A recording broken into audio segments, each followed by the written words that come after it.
Mga preso sa Tarlac, kinantahan at kinantsawan ng I Don't Care si Police Senior Master Sergeant Jonel Nuesca. Ito ay viral ngayon at usap-usapan sa social media sapagkat ito ay dating sikat na awit na ginawang pang-asar dati ng tao sa kapwa, at ito ang itinuturong dahilan kung bakit napikon itong si Jonel Nuesca kaya nagawa niyang ng kawawang mag-ina. Nitong mga nakaraang linggo lamang, ay naging laman ng usapin sa social media at mga news outlet ang ginawang ng pulis na si Jonel Nuesca sa mag-ina na sina Sonia Gregorio at Frank Anthony Gregorio. Hustisya ang sigaw ng publiko para sa mag-ina dahil sa walang awang lang na ginawa ni Jonel sa mga ito. Ngunit isang araw makalipas ang nangyaring ay sumuko na din naman si Jonel Nuesca sa Rosales, Pangasinan at agad naman itong nilipat sa Tarlac Jail.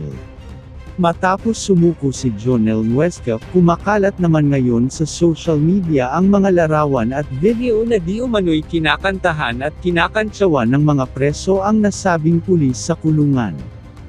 Sa naturang video, makikita na tila kinakanta ng mga preso ang huling sinabi ni Nanay Sonia Gregorio na I don't care sa loob ng kulungan na tila ba inaasar si Jonel Nuesca ng mga kapwa niya preso. Samantala, ang nasabing video at larawan naman ay umani ng iba't ibang mga reaksyon at komento mula sa mga netizens.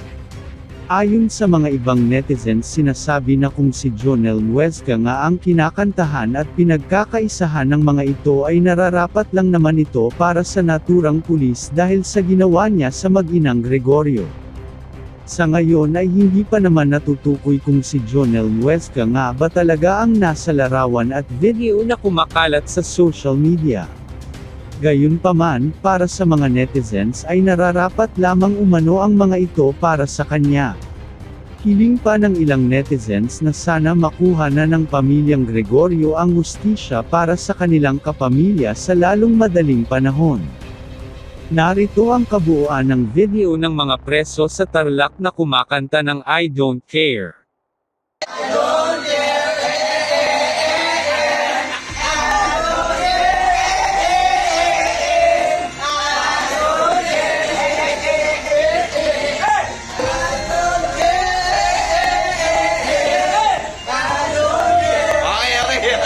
Mag-subscribe at i-click ang notification bell para sa susunod na video updates.